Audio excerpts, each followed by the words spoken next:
Meeting to order, please rise for the pledge.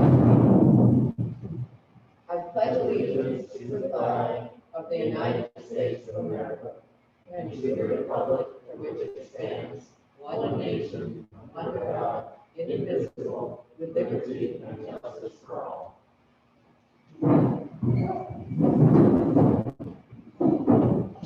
Normally we have comments from the public, but I know you're coming up soon, so that was the only comment. I don't see any other members of the public here. So we will move on to review of the minutes. Is there a motion to approve the July 27th, 2020 meeting and the August 10th, 2020 meeting with any corrections? So moved. Second. Seconded by Matt. All in favor? All right. And then we have a couple of permits to review. The first is the Say Their Names Memorial with the permit application from Jennifer Dibble. As I was looking this over prior to the meeting and looking at the photograph that Jennifer sent, it's not maybe in your packet, but we all got that email of the area. I became concerned because I know that we don't actually own all that property. It's owned by the Baseball Hall of Fame. They own where the chamber is and they come down.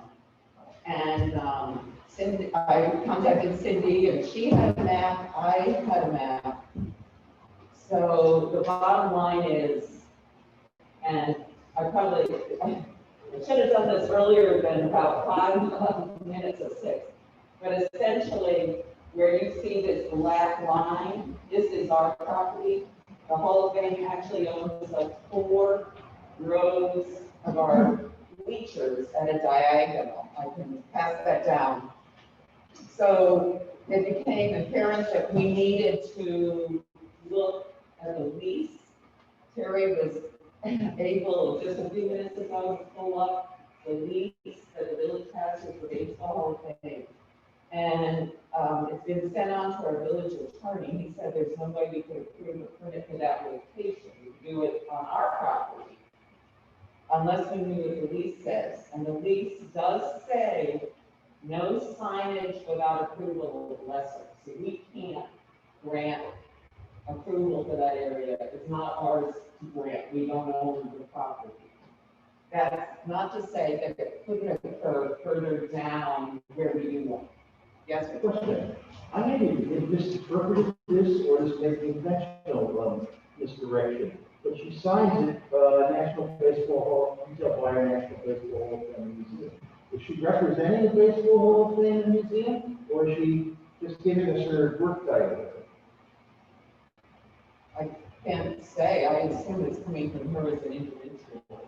That's her email.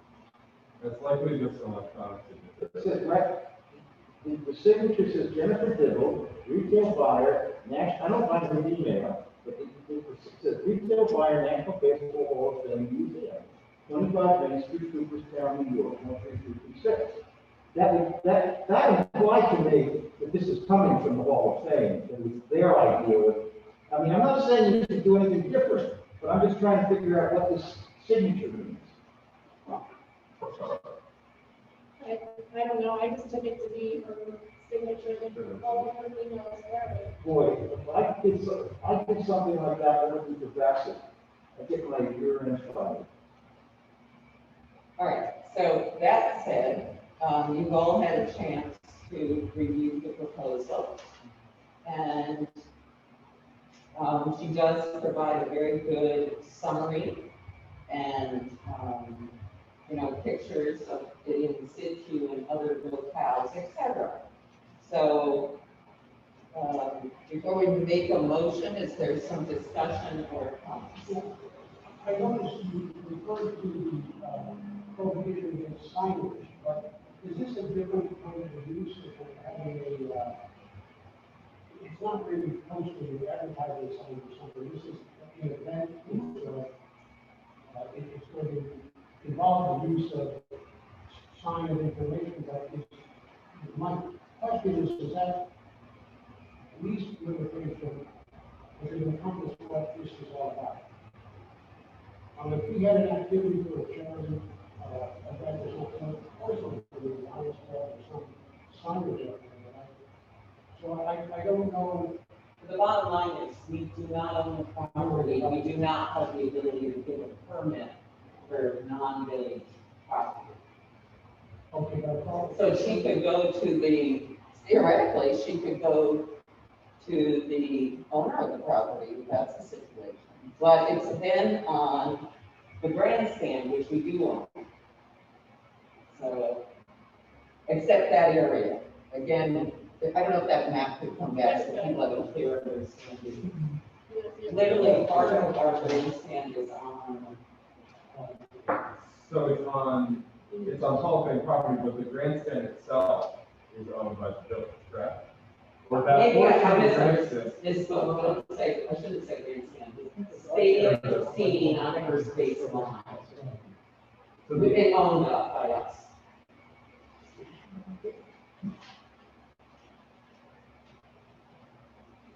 and so if my understanding is correct, the memorial would be displayed though on the bleachers along the first base line, which is owned by us, by the village. The bleachers are, but they are on leased property. I think it'd be clear if we own them. And the least limits to use, which was like that. Cindy, had it. I don't think I see it. Oh, really? Across the bleachers? Across the back. I mean, I think there's two other things to pay attention to too. I think it's important that if and where we approve this, that it does have an end date, just leaving it up until whether it's back. I'm not sure that that's the best idea. And the other concerns, the dedication event, which I would think we need to have strict assurances, adherence to the governor's prohibitions related to events, right? So there can't be more than 50 people, or 50 people have to be socially distant, and we would need some sort of assurance that that's going to happen. I would say, I think this is a great idea by Jennifer. I wish that there were more people involved or an organization involved, because this is a lot for an individual to take on, and she doesn't. Cindy has She doesn't give us a lot of indication about cadre volunteers, for instance, who are assisting with research or helping with maintenance or crowd control or any of those types of things. That said, I think it's a good idea. It's just figuring out how to make it happen.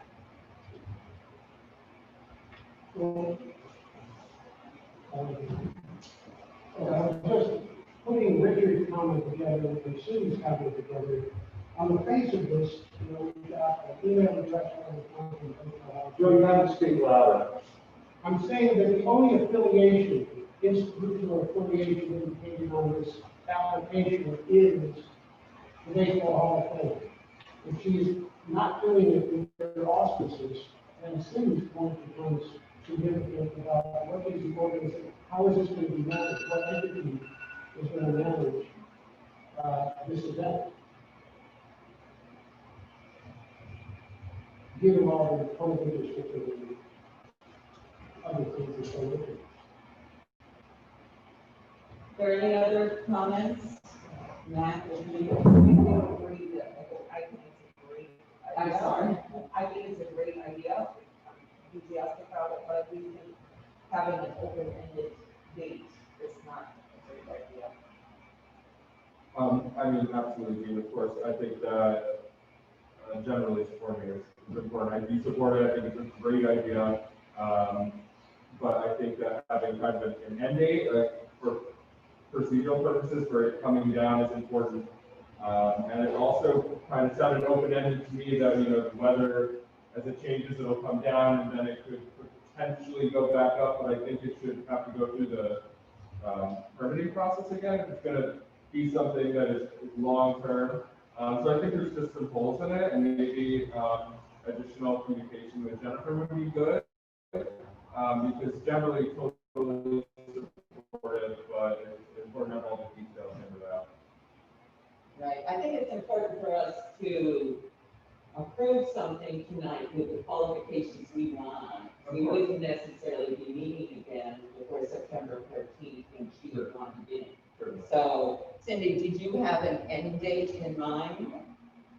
I mean, if we're talking about Doubleday Field, it makes sense to me to add as long as they weekend, which, although we're not playing baseball, is the traditional end of the season. If that seems too close, then, potentially the end of the month in October, we, sometimes it's still on Halloween, but generally the weather's still okay. Actually, first weekend of November. Right, so the So, Cindy, I put a little bit of thought into it. I don't think we would want the force to be taken down prematurely, although of course the weather will impact it. So I was comfortable setting November 1st takedown by us, but if it becomes clear that the memorial is being damaged or it needs to be taken down prior to that, of course, that would be up to the individual organizing and doing it. Before we proceed, I just happened to get a text from someone who's watching online, and she said the fans are making it very difficult to hear the sound. So I don't know if we can move the fans back away from the microphones. Ah!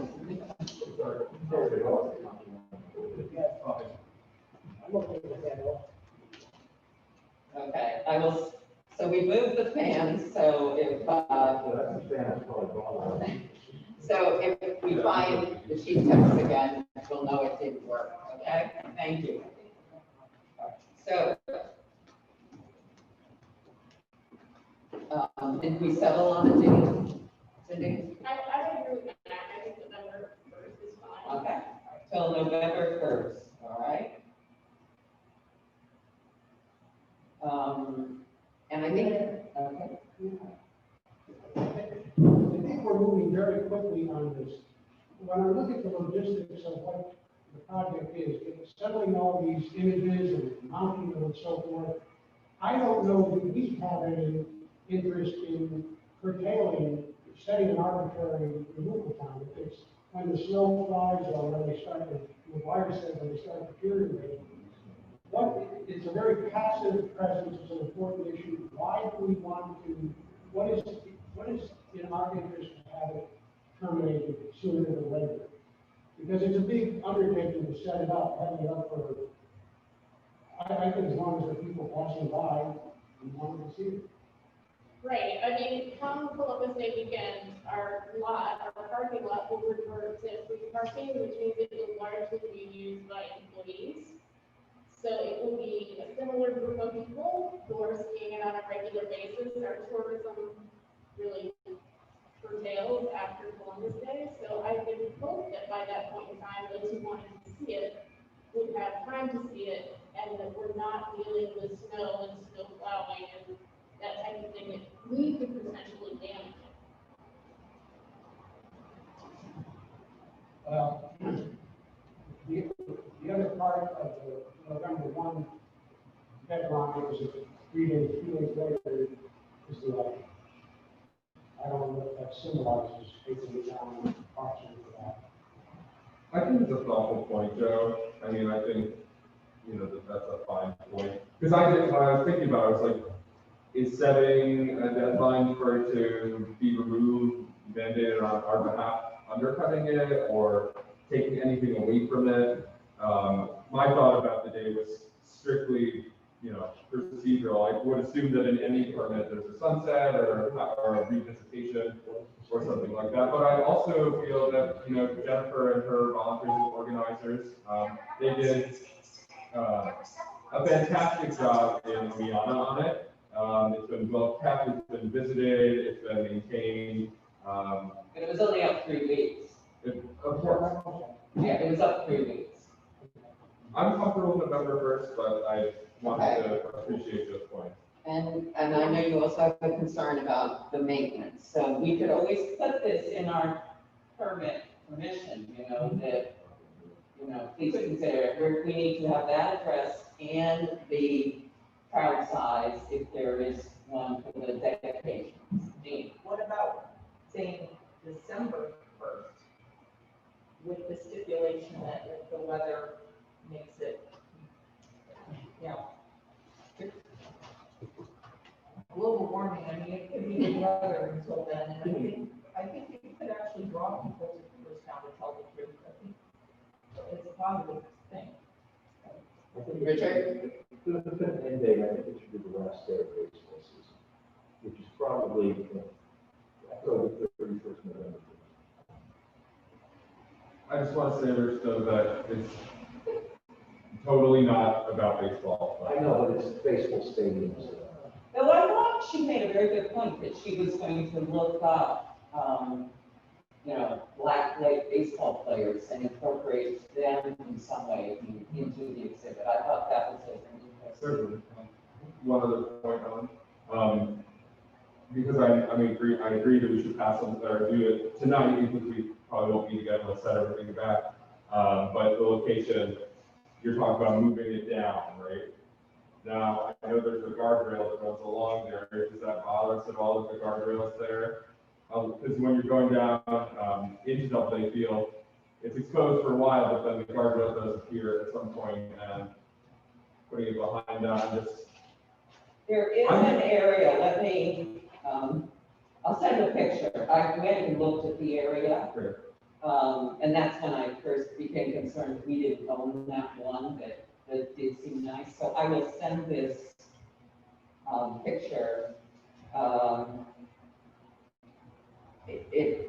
The guardrail is further down.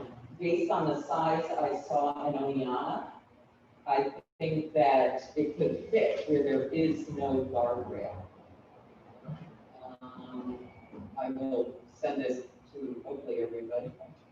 I mean, the other potential place that I wondered about is over by Willowbrook, where we also have fencing going back to where the third base building would be.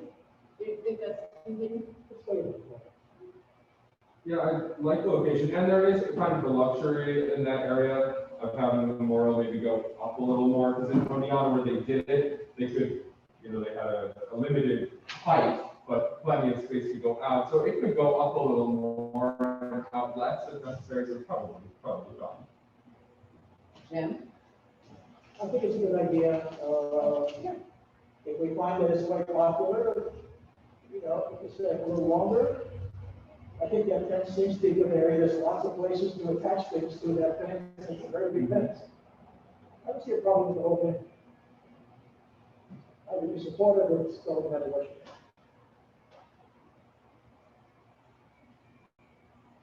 Cindy, would you like to make a motion, because I know you proposed an end date, and if people are happy with the end date, with the parameters for ensuring that there are no more than 50 people at any sort of dedication, how will that be ensured? And we need that mechanism. We can approve it contingent on knowing the mechanism for ensuring we don't violate the 50-person rule and that people can socially separate. The other concern is, in that area, that is a road. So we need the date of the dedication ceremony so that we could ensure safety by closing the following way. And you also had a concern that one individual alone, it might be overwhelming maintaining this display, you know, is what mechanism is in place to ensure that? Right, I mean, I would say that's on the applicant. Let me take a stab at motion and then we can either. Yep, and we can get it going. All right, I will approve the motion, or approve the application for Jennifer Dill for the Say Their Names Memorial with an end date of December 1st, or when maintenance becomes problematic, either due to weather or lack of volunteers. But we want to put in, making it clear that we can't give you permission to put it on the property. And contingent upon its location in an area owned by the village or with permission of the property owner of another location. And contingent upon the submission of a plan to ensure that the dedication adheres to COVID restrictions as established by New York State and to provide for road closure by the village of Cooperstown. Okay, so there's the motion, second by Joe.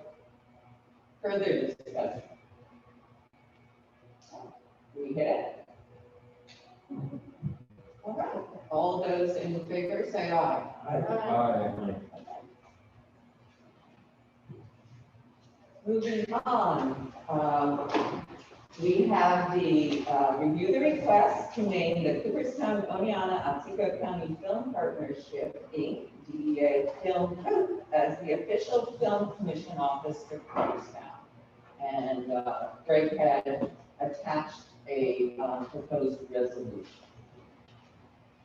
Do you want to say anything? Sure. So it's been a couple of years since I made the rounds talking about having a film office here. I guess if I learned one thing in the first couple of tries, it was that it wasn't going to come from a municipality or with municipal funding. So I finally took matters in my own hands this year. In January, we called together a potential board of directors. We voted to form. You guys hear me? Okay. So we voted to form. We filed with the state as a 501c6, which is essentially a nonprofit trade organization. And originally we had asked for the name Film Coop. They didn't like that name because they thought it caused confusion with the co-op. So we changed the name to the Cooperstown, Oneonta, Otsego County Film Partnership. And they approved that, and then they gave us the DBA as Film Coop. So we figured when you say the name, there's no confusion. We filed with the IRS. We're waiting on our 1024 to be approved, although we think it will be approved. We've got right now an 11-person board, and we've divided up into committees, which for many years of covering government, decided was a good way to get things done. So we're hard at work. We've got a website up that's sort of in beta mode, film-coop.com, which you guys can check out. There's a few links that don't work, but it's on its way. We have a logo. And as I said, we've just been sort of getting to the point where we're legal and we're accredited by the state. But one of the things that the state wants in order to put us up on the ESD website is official recognition from the municipalities that we claim to represent. And in addition, we're seeking to join the AFCI, which is the trade organization for film commissioners, the Association of Film Commissioners International. And they too would like to have a resolution from the municipalities that we represent, saying that we are the official film commission office for this area. Been to the county, they did approve it in committee. It's going to go to them September 2nd. I was just with the city planning commission before I came here. They've approved it in committee, and it's going to go to the common council, I believe, September 1st. Eventually, we'll probably go to all the towns and villages, but we figured 20-something towns and 10 villages, maybe we should just start with the people whose names are on the film commission and go from there. You know, if you guys have any questions about what a film commission is, I'd be happy to answer those. Yeah. Who's on your board of directors, please? Oh gosh, well, starting with Jeff Katz, former mayor of Cooperstown, who started this project way back when, before I was involved in it, and was nice enough to sort of throw his stuff in with us. I would say the board president. Our secretary treasurer is a woman named Judy Actor. She lives in Milford. She has experience with the board of directors, including being on the hospice board for Rockland County. She also has a house up here, technically it's Oneonta, but it's actually Milford. We have a couple of young filmmakers, Corey Rowe, who you might have read his name in the last couple of weeks, who was making the Asteroid movie in Oneonta. Avery Miratello, some of you know. Natalie, I don't know how to say their last name. Yes, who's interested in costume design. We've just, Sierra Sangadi Daniels just joined the board, who's into marketing and is on a resource development committee. Caitlin Ogden, who ran for county board 2 years ago, lost, and this was sort of her consolation prize, but she works as a grant writer, so she's been very helpful in that direction. Nancy Tarr, who's a filmmaker and musician, and who was the music director on 8 Mile, probably our best credit. Darby Connor lives in the village and works for Disney as a publicist. I know I'm forgetting people, and I don't want to forget people. Joanne Gardner, who was a line producer in New York City and now has worked in the schools and produced the film a couple of years ago that was a student film that was award-winning, Utica, City of Refugees. And I hope I got everybody. That sounds like about 11. But in terms of the first board, obviously it's female heavy, which happened by accident, but we're sort of running with. And we do have a little bit of diversity, and we're looking for some more. And you know, the general feeling is that this is the first step in bringing the film industry here into this area. So although opening the doors on a film commission is a big step, it's really only the first thing that we're planning to do with this. What will you actually do by way of promoting the film industry or getting movies made here? And are you going to sort of have the exclusive franchise on that? How will the film industry relate to you? Well, a film commissioner, when we hire one, when we can afford to hire one, is essentially the agent for a region.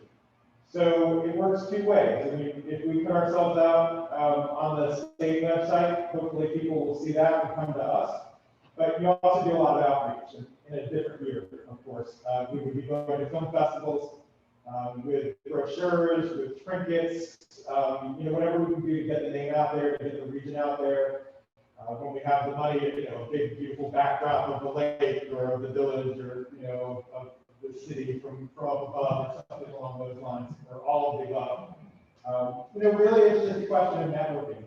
You end up meeting film producers in various places. One thing that we've been advised to do from another film office in the state is to go to local film festivals to meet local filmmakers who have already made films upstate, under the idea that they're more likely to come and make a second film or third film upstate.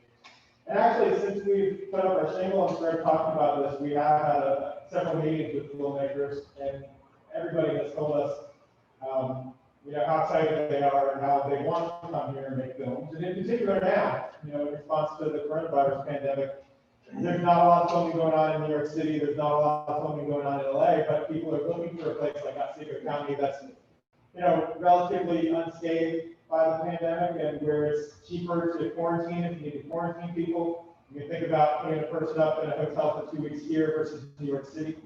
I may be off tangent from your question, but you know, it's a lot of outreach, and it's something that we think is needed and wanted. Anybody else? Jim? I think it sounds like a great fit for promoting Cooperstown and Otsego County and now surrounding area.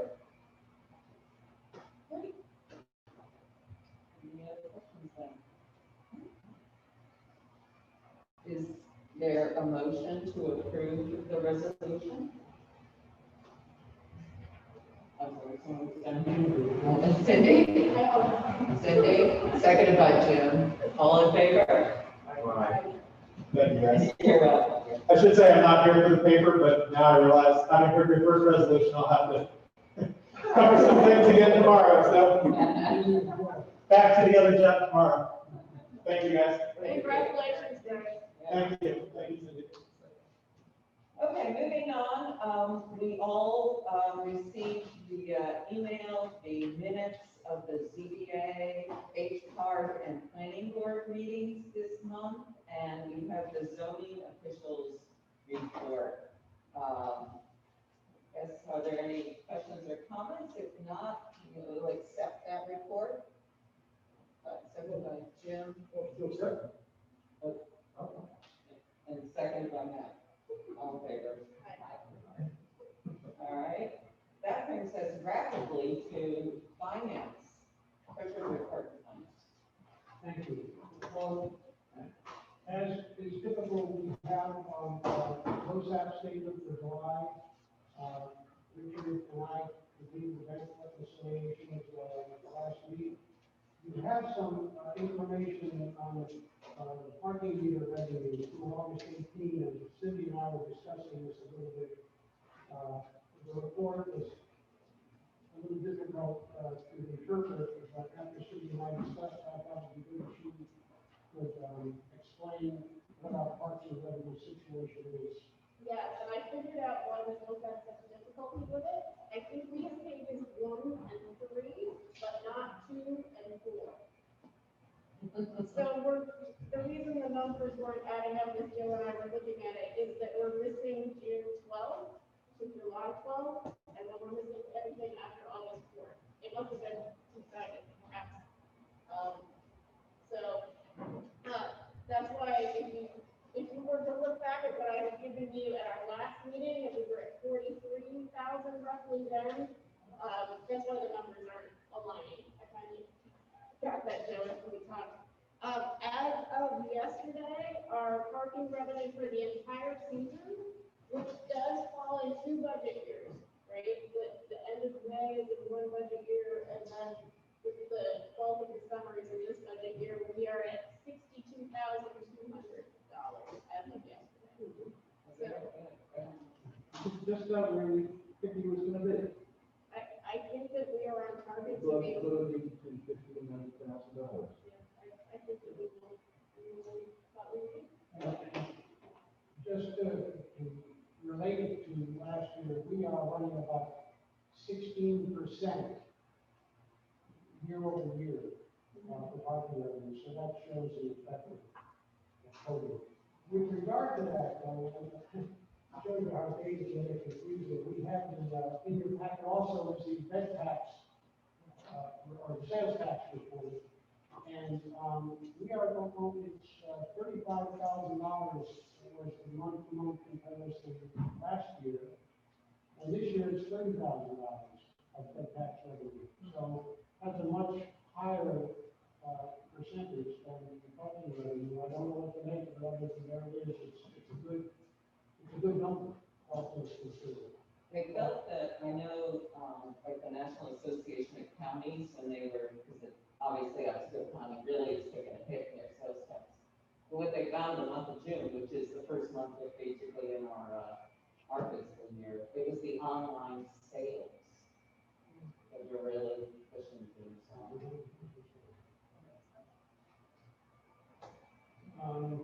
And Terry, you might be able to help me with this, to give these, we have to approve the fire department, budget expenditure request. Yes, this was reimbursement they received from the items they lost in the fire over in Middlefield that injured the firefighters. And so we deposited the checks into the revenue, but we need to amend the budget by increasing the appropriation line to make the purchases.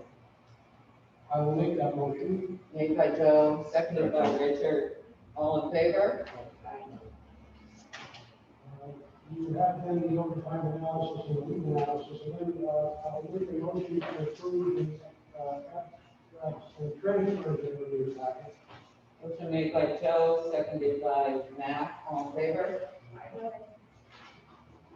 And, Terry, do you want to pick up on the uniform, the, change orders? For the water treatment project? Yes. And then, as far as the additional work goes, I'll review, if you want to start that discussion, but do you want to do that after the change orders? I think the change orders are a certainty, so we need to Okay. approve those and then. Okay, so,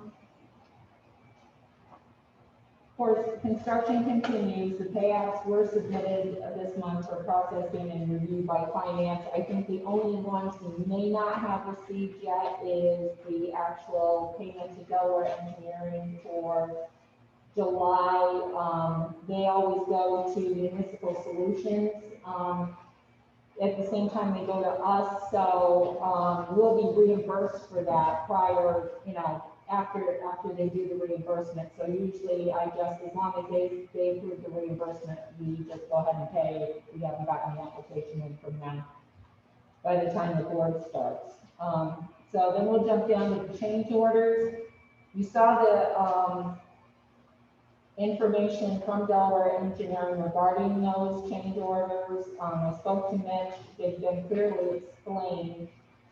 So, we just need to get approval for those. I will make the motion that we approve the, change order number 3 on contract number BC 1-G-19 for the Cooperstown remediation. The change order for contract number BC 1-G-19 for electrical construction, change order number 3 for pump disconnection, RBC tank controls. And the third change order will be for contract number BC 1-2-19 for funding modifications, change order number 2. There's the motion, seconded by Cindy. Questions? All in favor? Aye. Okay, and then the additional work on what Joe started. We had a bunch of, I gave everybody tonight on the table correspondence that has been going back and forth, and Joe's got a spreadsheet. When we met last, we had a discussion about, whether we should ask Delaware Engineering to investigate further work on the wastewater treatment project. We didn't have all the cost items identified then, and the source of funding for this would be, the contingency balance that we have for the project, which is, will be, now that we've approved the $72,000, for the, tank remediation, the tank spill remediation, we have $1,235,000 left in the contingency fund. And we identified 14 work items, that would be considered in price. I handed out to each of you a single sheet that has a table. It's also in the package, but this was, I drew it up so it would be more legible. And it's entitled Additional Project Work Summary. And as you scan down the third column, actually the estimated cost column, the second from the right, you'll see the big ticket item there is item number 10 of $489,000. This concept kind of sort of took on a life of its own, and it would entail replacing a wooden walkway that is in this RBC building with aluminum structurally well sound structure. The $489,000, I think, by staff and my judgment and Andrews from the water and sewer board is way out of line with our needs, and we recommend that we just discard this item and do not spend that money. It's a huge item. And the existing walkway that services the building can be, maintained, and the part of it was disassembled in order to do the work on the RBC, structures, equipment, will be replaced under the contract. So we're recommending striking, that. These other, Mitch and John Cantor, the plant operator, Mitch over John Cantor met today, and I've been meeting with them, corresponding with them. And if we run down this list, I'll give you their recommendations for dropping item number 3, which is a flow measurement, device at the splitter box. Now, what this means is there's the water that will run, through the system will be coming from 2 tanks, 2 primary clarifiers, and then will be divided, to go into, for further treatment. And the concern is that there's an imbalance in the water flowing from one of the other tanks that will affect the operability. The price for, the thought was to put in a monitor, an electronic monitor that will be part of what's called the SCADA system, which is the electronic recording and data supply that we look at it, to see all aspects of the operation of the flood into it. Mitch and John, this originally was in the project, that was taken out of the project, and it's a $14,000 item. And Mitch and John believe that if Delaware Engineering can assure us that this will function well enough without it and not be a risk to plant operation, we should eliminate that item as well. For further work. There's a $25,000, if we drop down to number 7, there's a $25,000 price for a new above ground female storage tank. And they feel that we can eliminate that for now. This is there's currently an underground tank that's 17 years old. We got into a $72,000 remediation issue on another underground tank for 7.5. So at the moment, Mitch and John believe we can eliminate that item and wait for another time to install that tank. I'll refer to the judgment, but that's a $25,000 item. If we go down to item 13, this is anybody who's got a home up here that has gutters. You often see people install heating coils to prevent ice dams from occurring. Ice dams from occurring on the eaves. Well, when they built this building, they built it without eaves. And so we had to install gutters, and then to have gutters function properly, we need this heating treatment. So a simple design error in the beginning of this project led to now what was going to be was initially a $5,000 bill. You can imagine a 70-foot long building that's the eve of which is about less than 10 feet off the ground, and we're looking at an $18,000 bill to put in heating cable to melt ice. We all think that's way too high a price, and I guess what they're suggesting is to rely on the budget for now and worry about the next standard. What's so interesting to me is that this project was built with the rafters extended far enough to have an appropriate heat, to have a drip line away from the building. And they cut them off for aesthetic reasons because the other side of the building, which doesn't have a slope roof, it didn't have those heat. So it was kind of a bit of a mess, but we were thinking about going to that expense. And then finally, I have a question about that, Joe. Oh, yes, go ahead, Joe. So, who made the design error and who didn't catch it?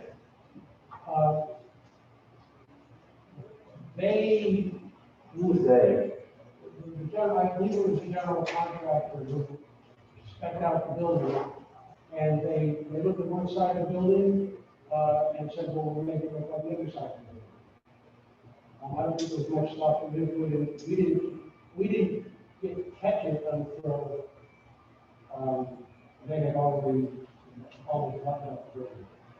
But the general contractor doesn't have the final say on the design of anything, do they? I thought we had architects for that or something. Well, the company, yes, it was, we were doing that detailed work on the building as ourselves, with water. Well, I don't think that they have some responsibility towards this. Well, the question will come up when if the building is inspected. And,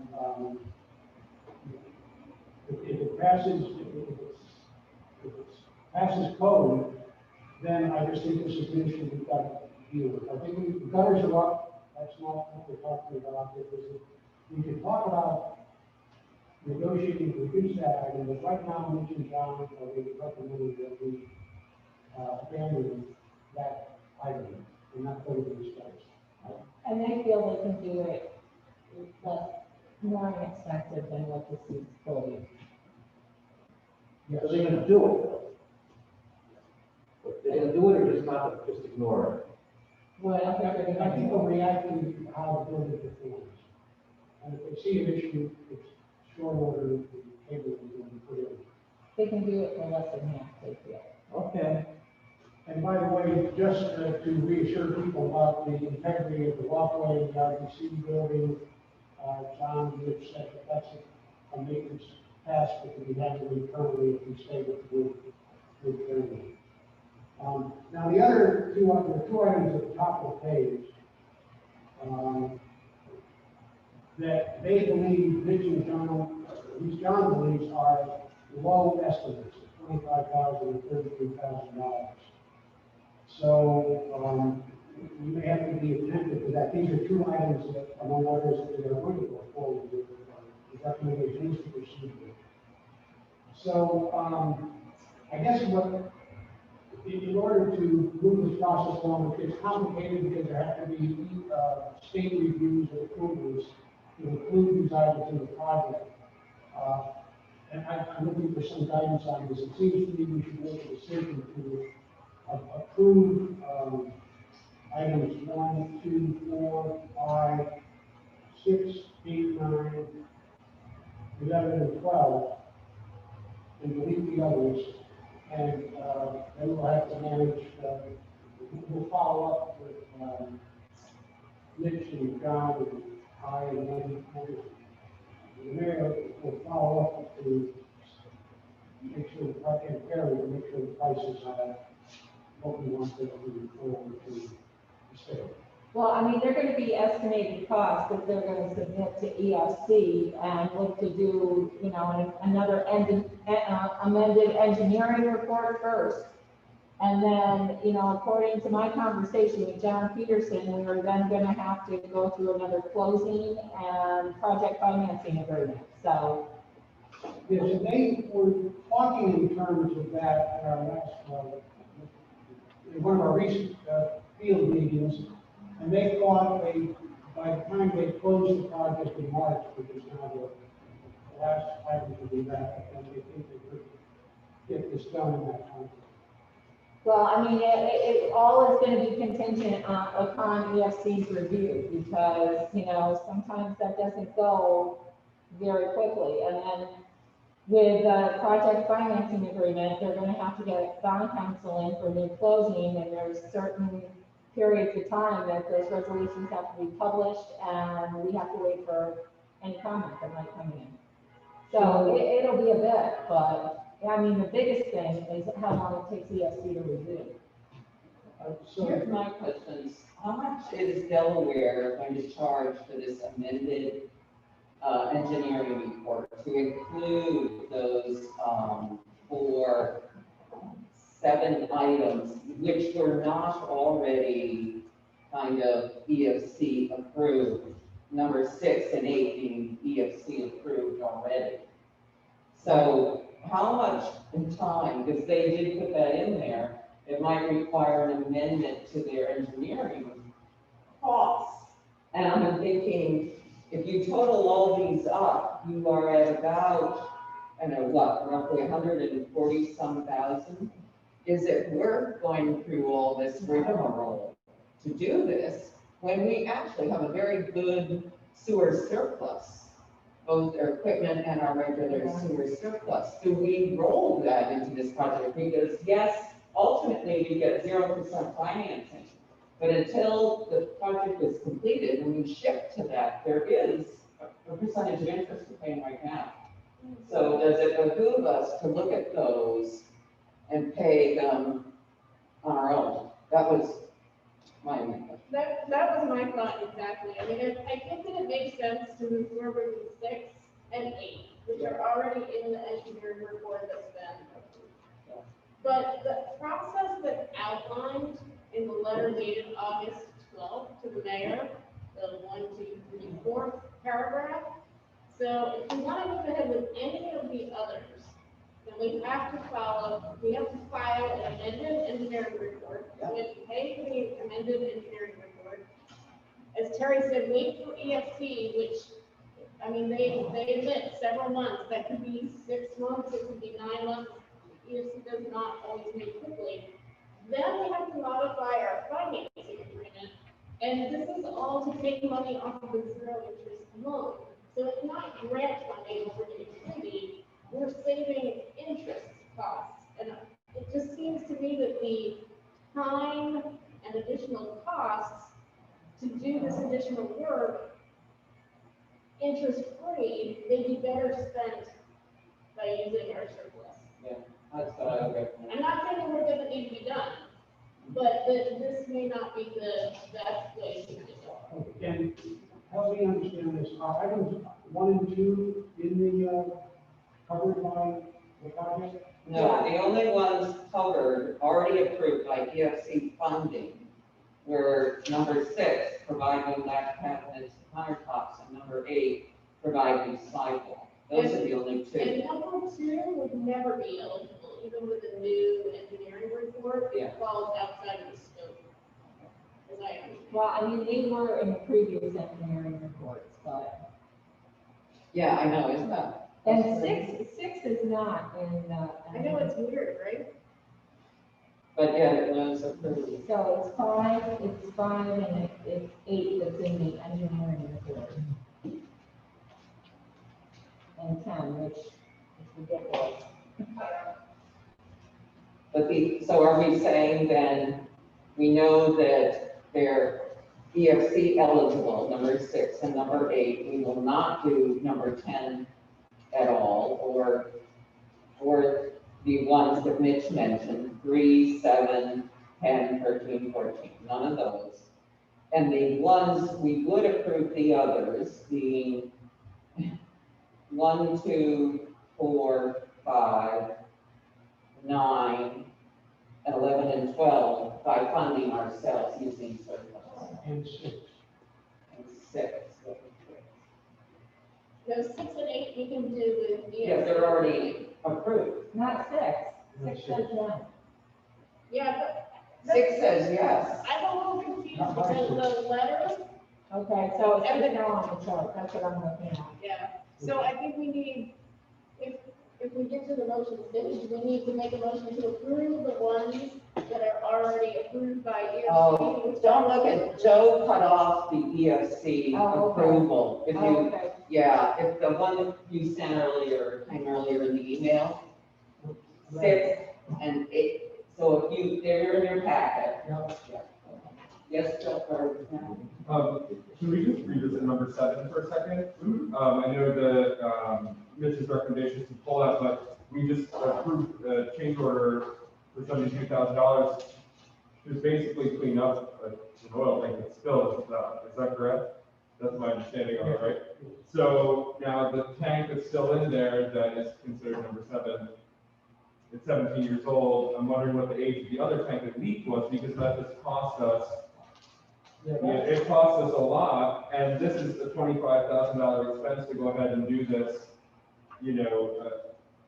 as planned. I know it's not being recommended, but I think maybe we should reconsider that, because do we spend the $25,000 now to replace it and bring it above ground, or do we, hold off on it and then maybe, revisit it and end up with another $73,000 bill? So maybe I don't fully understand, but I'm wondering if we should reconsider that one. The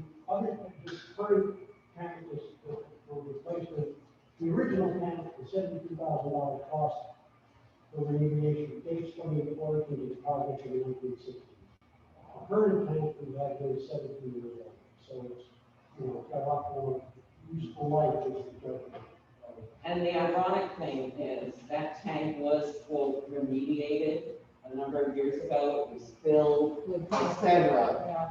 And they thought it was fine. Well, it really wasn't. So that was kind of a compounding of a compounding that occurred before from the original installation in 1968. And just for my info, because I did not realize that had occurred, was it leaking before it was removed or leaked during its removal? Or what? It was dormant because it had decommissioned. Okay. They had been filled and they thought 17 years ago when they had remediated it, that resolved it. But then they found that there must have actually been a little bit of leakage and soil contamination after that. Pull up the tank, they have to choose, contaminated.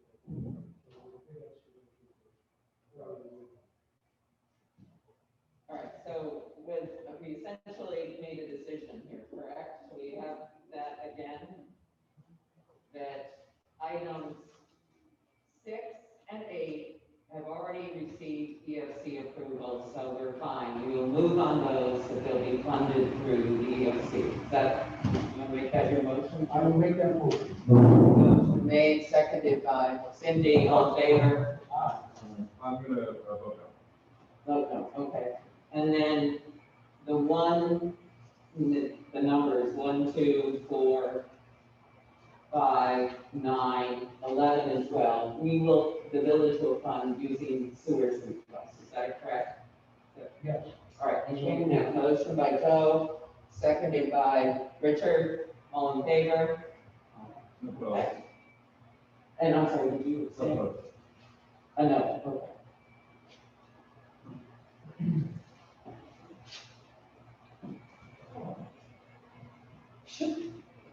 Thank you. Okay. Really appreciate it. That's good information. Okay, so G, we're substantially complete, I believe, waiting still for the items on the banner poles. There's seeding that's gonna occur, but that is supposed to happen a little bit later on, and then weather over the winter and see how that goes. Last I heard from DOT is they're looking for some electronic filings by the contractor, and we're waiting on pay applications, but then Mitch said he received an email today from Dave that he's looking to schedule a final walkthrough. Yeah, I got that email as well, that Dave would like to schedule a final walkthrough, but I believe that's when the banner poles and the drainage issue are. Okay, so we're still waiting. I'm assuming since we didn't get any more emails on it, or electronic filings and payrolls and such, that's cleared up, but I'm just assuming now. Okay, Delaware Field, that is still with, Delaware and Saratoga Associates on the grandstand drawings and specs. I did receive the final submission forms on Grove Street last week, so I'm moving a little bit on some things, but, okay, and if you remember, the last meeting, we approved, hiring a deputy clerk treasurer because Cindy Miller's last day was this past Friday. She has generously offered a day a week to come back and help until we get the position filled. So the part-time salary for the rest of the part-time clerical is $21 an hour. All right, is there a motion? By Cindy, second by Joe, all in favor? And then, let's see, I think we also want to talk about, the 76 Fair Street water bill. Which everybody was emailed on earlier, and I did pass that information out tonight as well. This originally started coming up in May with a high water bill. Of course, when the resident received the bill, naturally, questioned why it was so high. And Dennis and Tom did go see him And what the situation was, it was a toilet leak, which meant it went both through the water system and the sewer system. My understanding was, so of course, by the time you received the May billing, you were partway into the August billing. So in August, he received another high water bill. My understanding is the leak has been repaired, that Dennis and Tom have been back and have checked the meter and is now reading the normal kind of usage that it should be reading. Water and Sewer Board, of course, didn't review because we haven't had board and committee meetings, at this point, due to the pandemic. But I will say that policy is, if there's a leak that does not go through the sewer system, the sewer portion of the bill will be credited back to average usage. This leak did go both through the water system and the sewer system. So, we've seen this before. We had a homeowner on Chestnut who had a major leak, toilet leak, and last year I think we're gonna have another one coming down the pipe here, so, that is the policy, unfortunately. And Dennis did weigh in on it, right? And it Yes. was- Yes, Any comments? So is the recommendation to adjust it or not? well, No, if it's based on normal policy, there would be an adjustment because it went both through the water meter and the sewer system to be treated, so. where we might adjust is if you've got a faucet on the outside of your house and it breaks, and then you use the water, we can't adjust the water rate, because you use the water. But it didn't go back in the sewer, so we can return your sewer usage, your bill to your average usage. That is not the situation here. It was inside the house, the water was utilized and went through the sewer system. I'm confused about one thing. He had this in one bill and didn't get it immediately fixed, which is why he has it on a second bill also. I didn't speak to the individual, I only heard secondhand through a water department employee that it took him a while to get the key. It's a two-family house, so he took him a while to get the key to the second side. But I will say that's, what I was told, not by him specifically. Jim?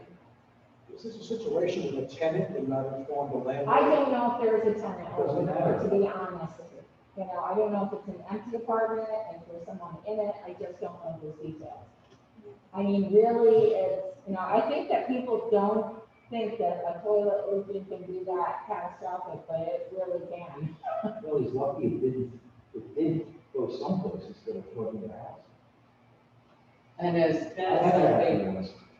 and I think as Dennis said, I believe it was Dennis in an email, that, many times you can claim this on your homeowners, so it depends, so. Right, I thought that was a good point, that there may be an insurance opportunity for the property owner for this imagine to recover some of his loss. It is hard to believe that you can lose that much water from the toilet, but you can. Dennis confirmed that the meter was functioning properly throughout, and the toilet properly now. So I respect the policy that we have because it's so, even though this is a very big number, we hope the insurance will cover some of it, but in the meantime, it's hard to find a distinction to make a difference.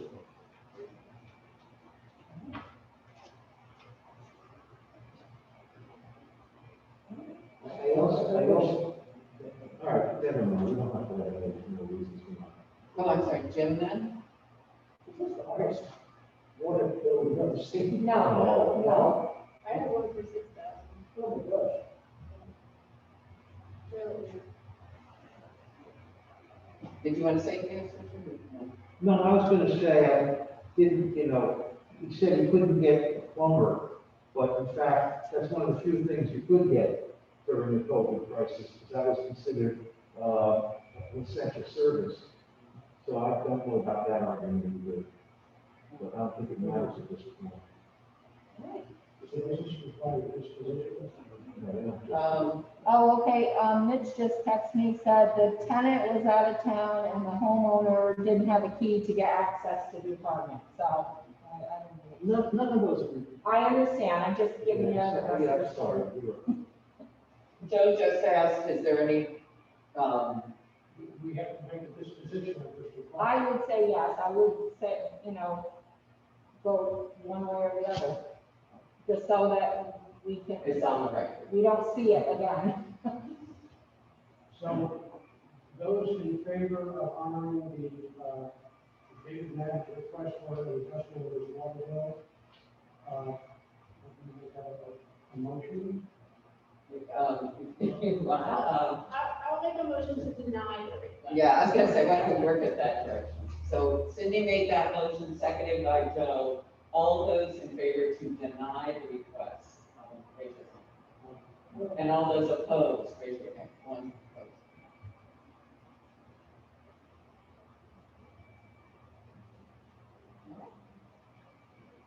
Okay, so I think that's it for me right now. All right, so we move on to new business and, meeting on- I'm sorry, I just have one very brief question for Terry about the river, the corner Susquehanna and Walnut, the parking lot project. I just saw that they're beginning to do construction again, and with all the craziness that's been going on, are they expected to finish the project before the winter season sets in, or is this gonna be over the winter season? Can they keep, I'm just kind of looking for a brief, if you have any brief information. Yeah, I don't know, I mean, I can ask Jane and get back to you about that, but. I had a couple of folks wondering what the timeline was now, so if you wouldn't mind sending along an update, that'd be Do great. you know Cindy? It was my understanding that the plan was to wrap it up This fall. this fall. Okay, there you go. No? I mean, that, of course, contractor responsibility is what it is, so Sure. it would be good to check once again. Great, thank you. Terry, this one thing to clarify, this auction sale approval, Oh, I'm sorry, you're right, Mitch is telling me. Yeah, so,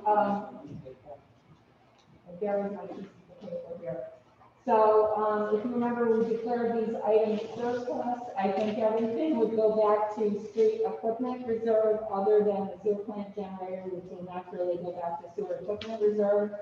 But we need to approve those, items to be sold to at those figures. also move. So move, seconded by Cindy, all in favor? All right, and moving on to new business, we have a statement of support for revising historical signage in Cooperstown, from William Walker. And I believe it went to you first, Jean, do you have any comments or? Just, I found it really helpful to have this historical perspective. I got a lot of feedback with a lot of emotion involved in the historical arbitration. So it was nice to have this knowledgeable perspective.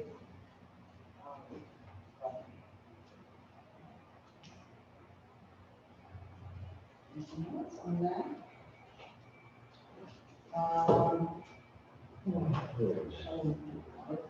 This doesn't require action. Well, we referred it to Parks Committee because the signage in particular, the one sign in the revision that was done last month, we're focused just on what is on village property, which is the authorized.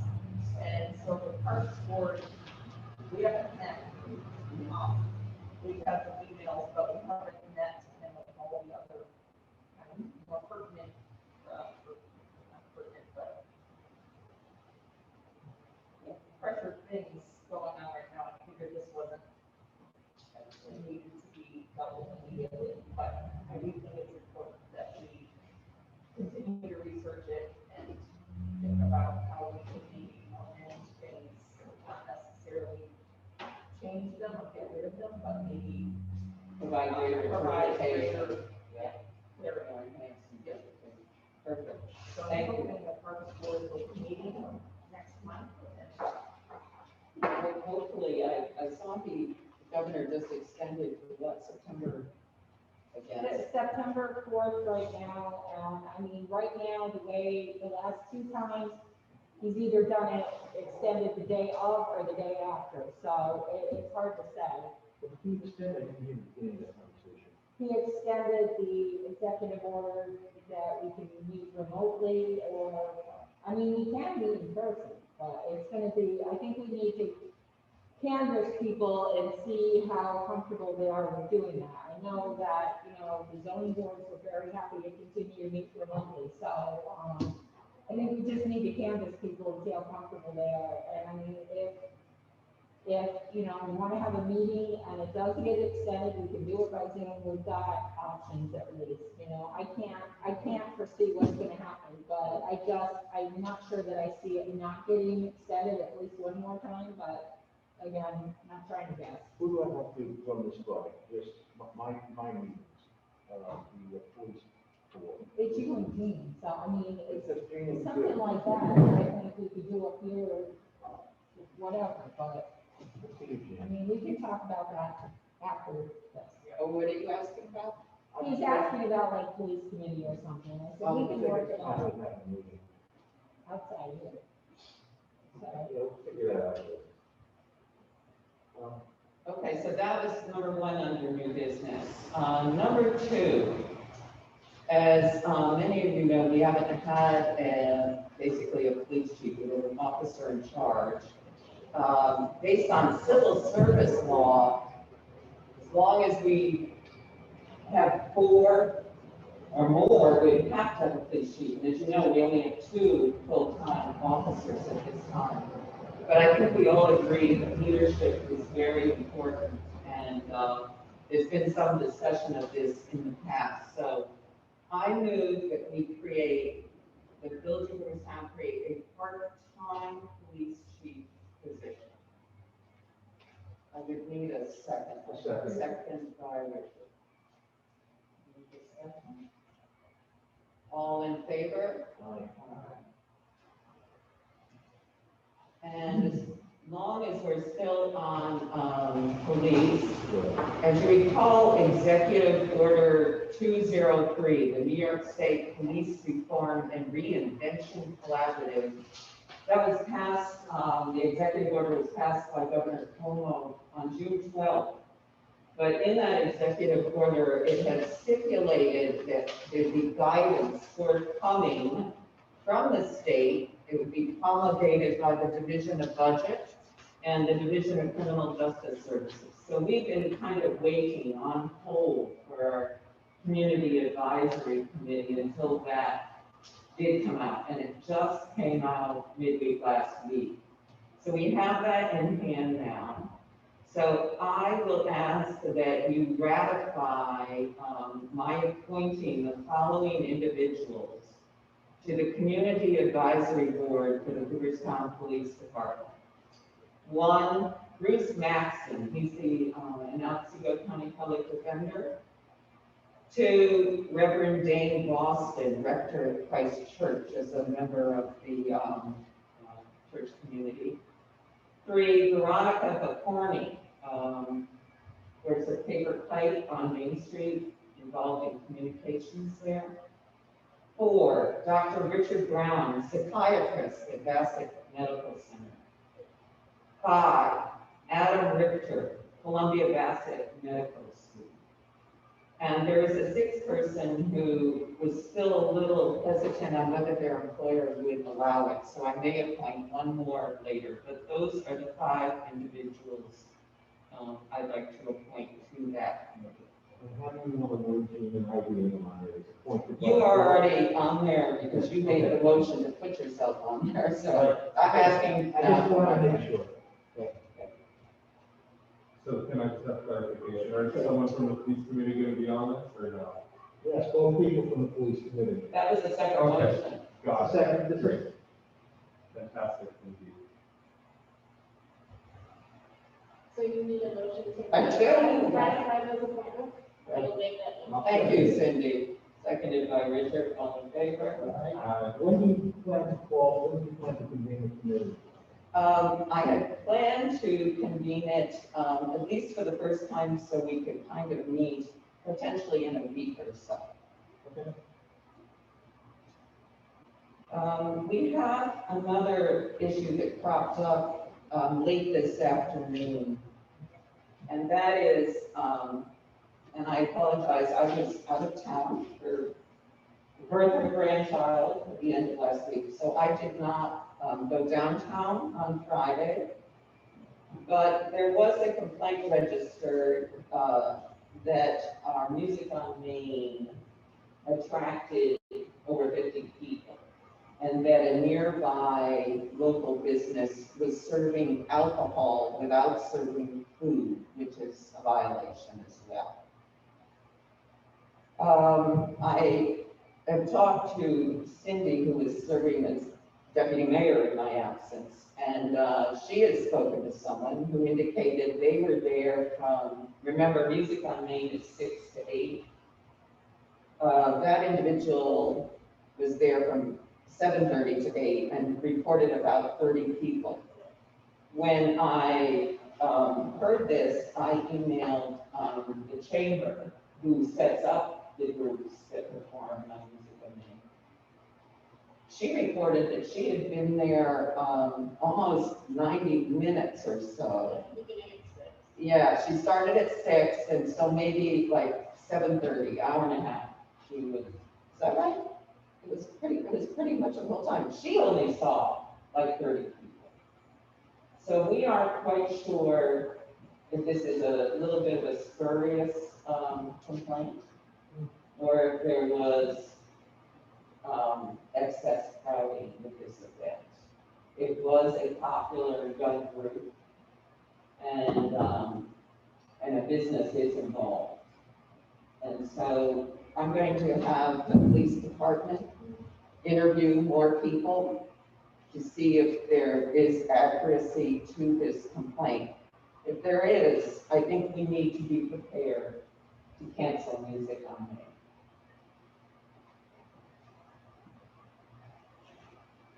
Just so you know. Well, and it went to the state too, so they'll probably. Say that again? I said it went to the state. Yeah, this is a complaint to New York State. It's not like just filing it with us. I mean, there's liquor license involved, and, so we have to be very careful.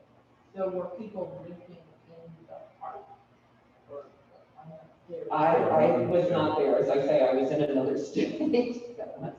but was that the complaint, or it was just? If you serve alcohol, you have to serve food. Right. Is that can't be- separate from That's this? a separate thing. This is separate from the Music on Main. They were, supposedly it was clustering at those corners, at that area downtown.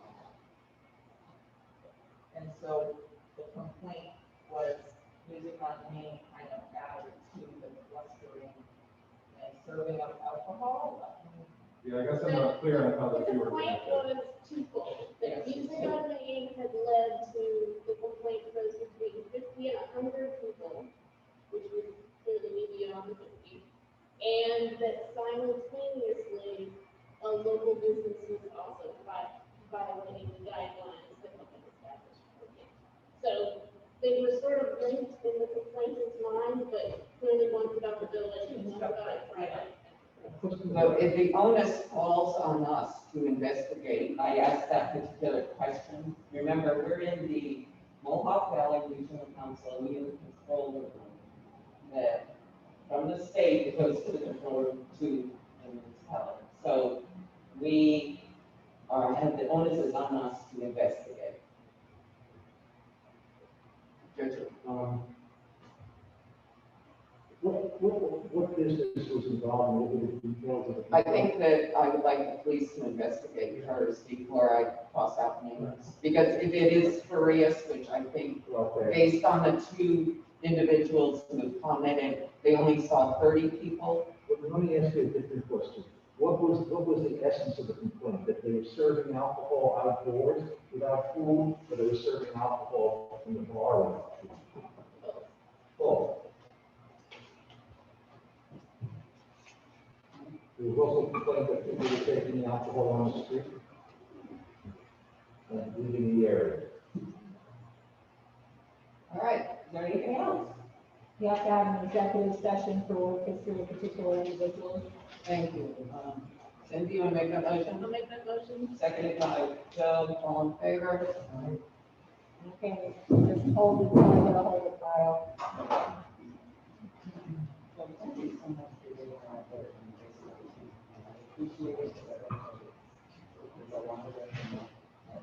That's why I turned it over.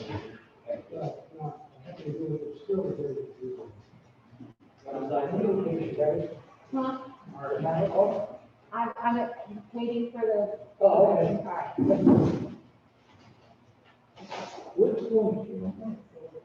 There is some version. No, it's not fair to. I'm not gonna do that. Usually a little square comes up on the screen and it goes off.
Hey, I'm here.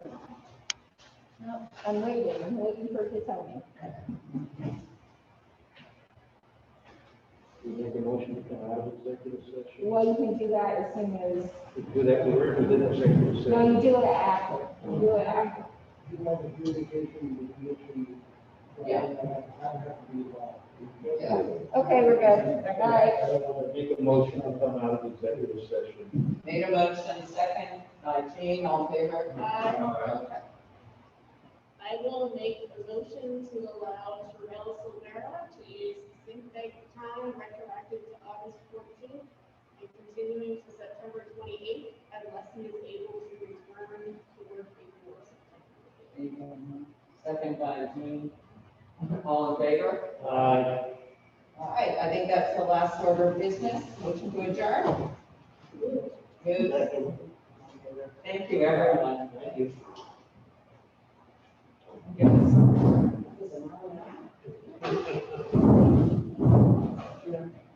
We won't take close on these, it's just. That's,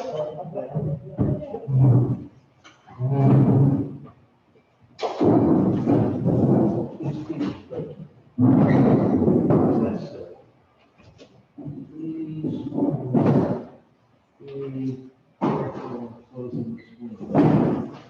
What? Doesn't matter.